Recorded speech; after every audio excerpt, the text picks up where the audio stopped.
without further ado, I will, because you're not here to see me talk, you're here to see our speakers talk. So I will introduce our first speaker. So if she can please make her way. We have Dr. Evangeline Corcoran, and she's going to answer the question. Woo, yes! Come on. She's going to answer the question, can AI save the planet? Evie is a research fellow in computer vision for biological science at the Turing Institute. And yeah, you're going to tell us about the climate crisis and how AI can help us and hopefully not depress us too much. So please, and give a big warm welcome, round of applause to Evie.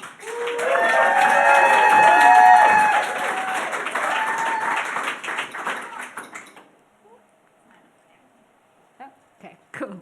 How you going, guys?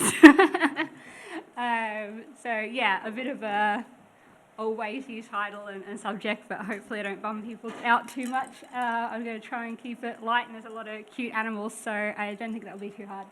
As we mentioned, I am a research fellow in computer vision for biological sciences, but my background is primarily in ecology, so studying species and ecosystems in the natural world.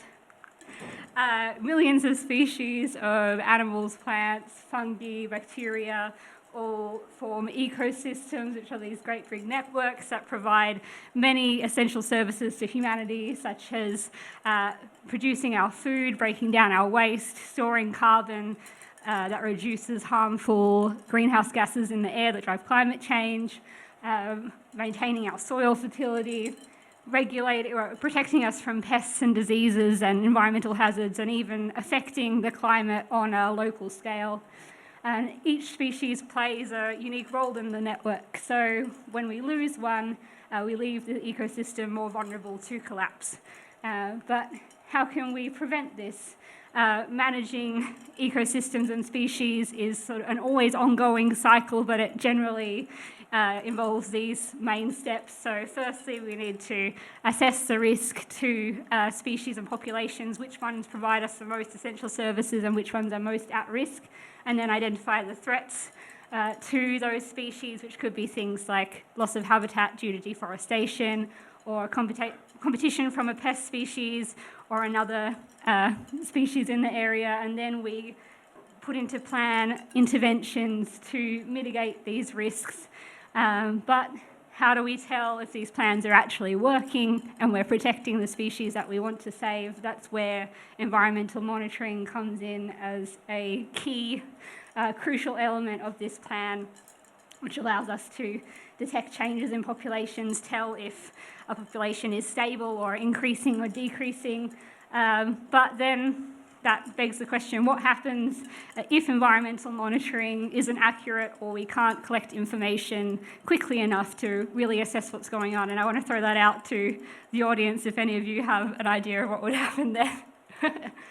We can't monitor environments accurately or rapidly enough. This could give us the false impression that things are improving when they're not, or we can't really gauge the rate of improvement. So we really need to improve our ability to actually monitor environments, and this is a really big challenge when we have a really hard time accessing species that we want to, or environments that we want to monitor.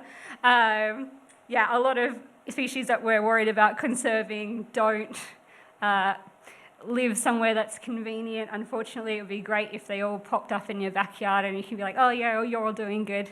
But they tend to live on other people's private land or in areas that are really dangerous for researchers to access, or are just difficult, like species that live in the bottom of a cave or at the top of a really steep cliff. And often species are really spread out over huge areas globally, so it becomes really difficult to monitor those species.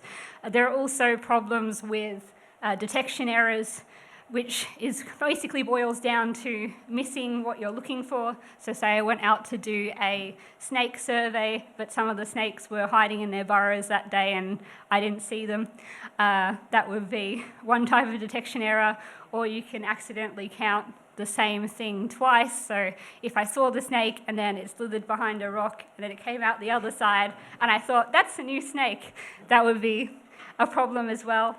You can also misidentify one thing as what you were looking for when really it was something else, which you think wouldn't be that much of a problem in this scenario of like going on a snake survey. We're all pretty sure what a snake looks like. But then you come across something like this, and then suddenly you realize, oh, that's actually a caterpillar. So this is one of my favorite animals, the snake mimic moth. Very cool. Nature is amazing. Anyway, so what do we need to be able to monitor species and environments more effectively and more accurately so we can conserve them? We need methods that allow us to cover really large areas, including areas you can't access from the ground. We need methods that are cost-effective and can give us really rapid results. And we also need to reduce the chance that we'll miss something important. And in my experience, I've found that remote sensing using tools like drones and satellites and machine learning models to analyze the data, or the images in particular, with my experience from these remote sensors, can allow us to tackle these challenges. So now I'm going to take us on sort of a tour of hopefully interesting ways that AI has been applied in these different domains based on my work and also some of the work of my talented colleagues at Turing.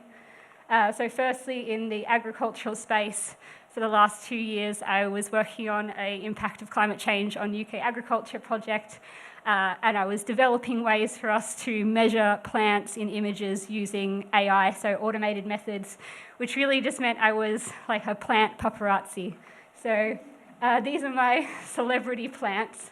And I say celebrity because they were in sort of always kept in very controlled conditions, pampered every day, and then every day they would go on a conveyor belt through a photo booth and get hundreds of photos taken of them. So they probably have more photos taken of them than some celebrities out there today.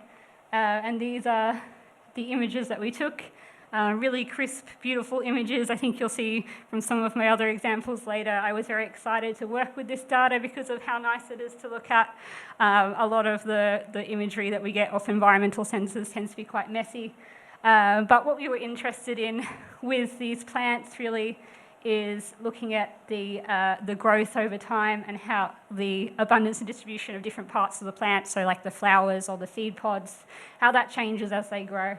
And that's because what a plant looks like really represents the interaction between the plant's genes and its environment. So it can tell us a lot about what's going on internally with that plant, help us better predict how the plants grow and also how much food they will produce under changing climate conditions.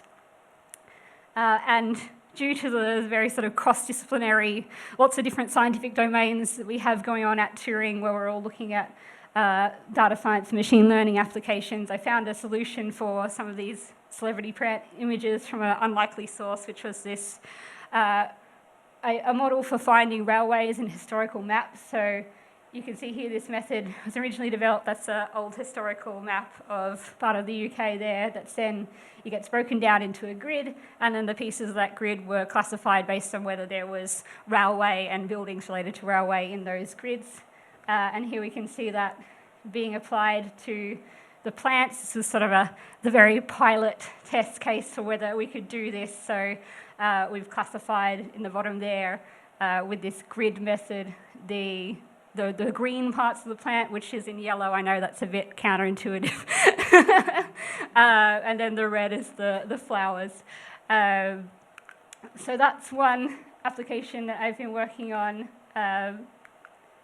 In the water space, I had the opportunity to work with this really cool imaging platform from the Centre for Fisheries called the Plankton Imager. And you can see that here basically on a research vessel is mounted this device where water gets shot through really high speeds past the camera. That's sort of the evil laser going past the plankton there. It doesn't hurt them, it's just a camera. And then we can segment out each little interesting thing that floats by that camera, some of which is plankton, but most of which is really boring stuff, so sand, it gets everywhere. But so we wanted to see if we could classify the sand or the detritus from the plankton, but then also look at different groups or species of plankton. And so we essentially had like a really intense 2-week boot camp to work with this data at Turing. And after that, we did find, so you can see some of the different species here. This is just all the interesting stuff. I didn't include the sand because you know what sand looks like. And after that 2 weeks, we did find that we were able to really reliably and really rapidly classify both plankton from not plankton, but also specific types of plankton.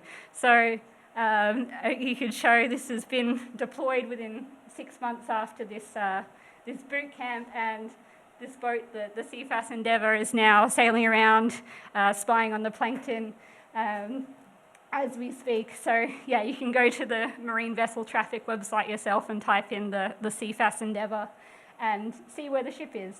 I guess the last update was on the 22nd, so we haven't heard where it is for the last 2 days. Hopefully a kraken hasn't eaten it since then, but no one's told me if it has. So that's fine. We can go back to the presentation. Cool. So in climate change science, there's a lot of exciting things going on in this space at the Turing, apart from my work with the plants, including this piece of work by Tom Anderson. The paper is completely free and available online if anybody is interested. But he worked on this thing with a really cool name, IceNet, which is great for predicting sea ice loss, particularly the rapid type of sea ice loss that's associated with climate change. So yeah, this can be used to predict effects of climate change, but also it's actually a really good sort of a weather forecasting system for planning where ships should sail through these seas, where they won't be blocked by ice, and also for Indigenous communities, showing where the ice is likely to be stable versus places where people could fall through it. So that's a really interesting piece of work that's going on. And then finally, getting back to sort of my roots and how I first got involved in AI as someone who was primarily an ecologist, usually out in the outdoors, what convinced me that I should go and sit down in front of a computer and start learning how to code. That is monitoring koalas with drones, AI, and thermal cameras. And why we wanted to do this is the koala populations have been rapidly declining over the last decade, which is obviously a huge shame as they're such an iconic species and extremely cute, as you can see from a selection of my favourite koala pictures. And it was very difficult to narrow this down from the thousands that are on my hard drive. If anybody else has a favourite koala picture, you can find me at the bar and show me later. But the challenges we have with monitoring koalas is that they're very widely dispersed through the environment, and they also mostly occur on people's private farms or in like really hard to reach places like this mountain in Noosa in Queensland. Someone asked me once if I wanted to go and do a survey up there, and it's like, I can't really be bothered. We can fly the drone instead. Yeah, they're also cryptic, which usually means like good at hiding, but in the case of the koalas, it just means that they're really lazy and they basically don't move all day. So since they live in a really dense forest with a lot of canopy, a lot of branches, they're extremely hard to spot. In fact, expert koala trackers can only spot about 60 to 75% of them in a survey. So we really needed to improve our koala monitoring methods. And there is actually a koala in there if anybody didn't see it. It's a bit hard even in what was not supposed to be that hard of an image. Cool. Okay, so to develop a more accurate and effective koala monitoring method, we used drones with thermal infrared cameras, but we needed a way of being able to test the accuracy of this method. So we surveyed these radio-collared koalas, and you can see one of our koalas modelling the radio collar here. They get a vet checkup when they get the collar fitted, so that's why it's in a little carry case. But they do live out in their natural environment in Queensland. And those radio collars allowed us to track them down and get their GPS coordinates. So we could also do expert koala ground surveys at the same time that the drones are flying, and really 100% confirmed this is where the koala is when we flew the drones. So we could tell how accurate the results we got from both automated artificial intelligence base counts and also from manual counts, which means a person looking at this video of the drone, which is thousands and thousands of frames, and saying, here's the koala. So we had to do this because this is basically what an image of this drone looks like, and there is a koala in there. If anybody thinks they can spot it, that's amazing. But we can see how the automated method did. So it's the raw image of the drone again. And what was kind of exciting about this method is we actually used 2 different machine learning models simultaneously. The YOLO on there is not a meme, that's actually the name of the model. I didn't call it that, but it's pretty cool. And the area in yellow is where both these models have said there's probably a koala here. And so how this worked was we only kept the results where both models agreed, and this helped us avoid situations like our snake moth of confusing other things for koalas. So the koala is there in the original image. It's kind of the white blob, the hot white blob, because it's a thermal camera, but it's very difficult to see manually. But we found this method was much more accurate than human observation, and allows us to send in our koala experts, which unfortunately there's not that many of, even though it's a really cool job title. Send them into areas with the most canopy cover, direct them there where they'd be most useful. And if you found that koala before, then I really could have used your help in manually going through these frames to find koalas. But that brings me to how you can contribute. There are a lot of really great platforms online where you can look at really cool images, because labeling and annotating data is probably the biggest hurdle we have as scientists to getting like the full benefit out of artificial intelligence for environmental monitoring. So you can do cool things for free online, such as labeling images of albatrosses from space for the British Antarctic Survey, or helping the Natural History Museum with their to digitise their collections, or the iNaturalist app will help you contribute to valuable ecological research while getting answers to, like, what is this thing that I saw on my walk? So I would recommend, if you are interested and you have a few minutes to spare, then you can be a part of this movement to really leverage artificial intelligence for the betterment of the natural world. Thank you guys very much.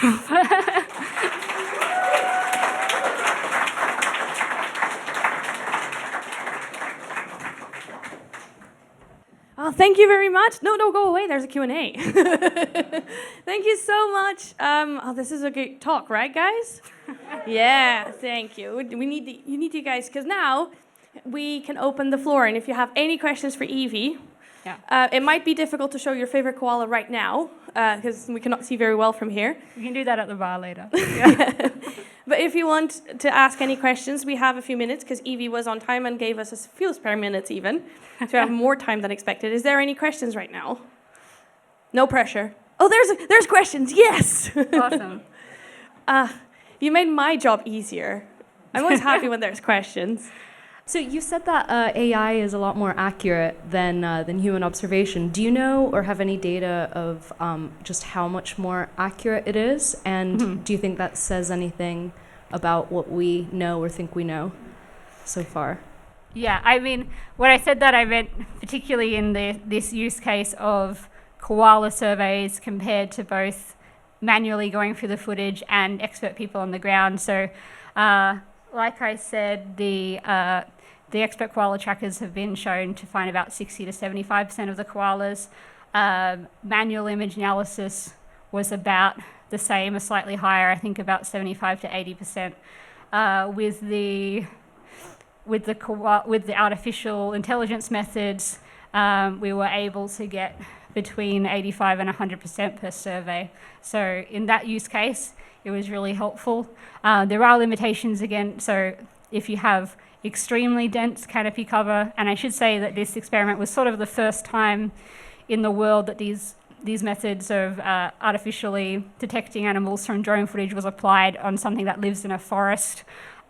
Generally, it was used before on like birds on an open beach or elephants in the savannah, that kind of thing, where there's sort of nothing obstructing it. So there are limits in terms of like things that will affect the artificial detection, but also like the ability to fly a drone if it's rainy, if it's windy.